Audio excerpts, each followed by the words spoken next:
السلام علیکم ورحمۃ اللہ وبرکاتہ۔ امید ہے آپ سب خیریت سے ہوں گے۔ آئیے شہنشاہ ہندوستان عطائے رسول خواجہ غریب نواز رحمۃ اللہ علیہ کی چند کرامتیں سنتے ہیں۔ ایک دفعہ ایک غیر مسلم خنجر بغل میں چھپا کر خواجہ غریب نواز رحمۃ اللہ علیہ کو قتل کرنے کے ارادے سے آیا۔ آپ نے اس کے تیور بھانپ لیے اور مومنہ فراست سے اس کا ارادہ معلوم کر لیا۔ جب وہ قریب آیا تو اس سے فرمایا، تم جس ارادے سے آئے ہو اس کو پورا کرو، میں تمہارے سامنے موجود ہوں۔ یہ سن کر اس شخص کے جسم پر لرزہ طاری ہو گیا، خنجر نکال کر ایک طرف پھینک دیا اور آپ کے قدموں پر گر پڑا اور سچے دل سے توبہ کی اور مسلمان ہو گیا۔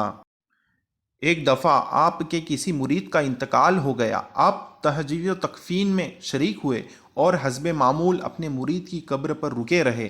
حضرت خواجہ قطب الدین بختیار کاکی رحمۃ اللہ علیہ فرماتے ہیں کہ میں نے دیکھا کہ آپ کے چہرے کا رنگ متغیر یعنی رنگ بدل گیا اور پھر اصلی حالت میں آ گئے، اور آپ الحمدللہ عز وجل فرماتے ہوئے وہاں سے اٹھے اور مجھ سے مخاطب ہو کر فرمایا کہ یہ بیت بھی عجیب چیز ہے۔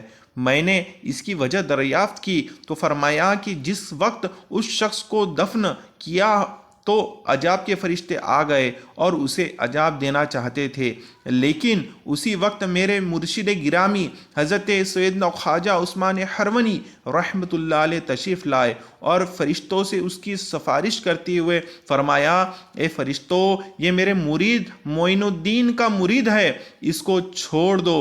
پھر فرشتے کہنے لگے، یہ بہت ہی گناہ گار شخص تھا۔ ابھی یہ گفتگو ہو ہی رہی تھی کہ غیب سے آواز آئی، اے فرشتوں، ہم نے عثمان ہرونی کے صدقے معین الدین چشتی کے مرید کو بخش دیا۔ جھولیاں بھرتے ہو منگتوں کی مجھے بھی ہو عطا، حصہ جود و سخا خواجہ پیا خواجہ پیا۔ کرامت سنیے اور دلوں کو اپنے منور کیجیے۔ جب سیدنا خواجہ غریب نواز رحمۃ اللہ علیہ اجمیر شریف تشریف لائے تو اولین ایک پیپل کے درخت کے نیچے تشریف فرما ہوئے۔ یہ جگہ وہاں کے راجہ پرتھوی راج چوہان کی اونٹوں کے لیے مخصوص تھی۔ راجہ کے کارندوں نے آ کر آپ پر روب جھاڑا اور بے ادبی کے ساتھ کہا، آپ لوگ یہاں سے چلے جائیں کیونکہ یہ جگہ راجہ کے اونٹوں کی بیٹھنے کی ہے۔ خواجہ صاحب رحمۃ اللہ علیہ نے فرمایا، اچھا ہم لوگ جاتے ہیں، تمہارے اونٹ ہی یہاں بیٹھے۔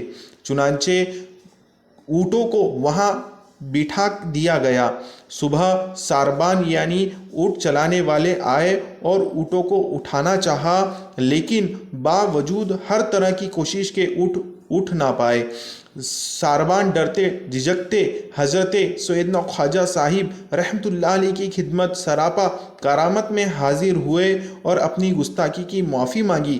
ہند کے بے تاج بادشاہ حضرت سیدنا غریب نواز رحمۃ اللہ علیہ نے حسن اخلاق اور حلم و بردباری کا کمال مظاہرہ کرتے ہوئے ان کو معاف فرما دیا اور فرمایا، جاؤ، اللہ کے حکم سے تمہارے اونٹ کھڑے ہو گئے۔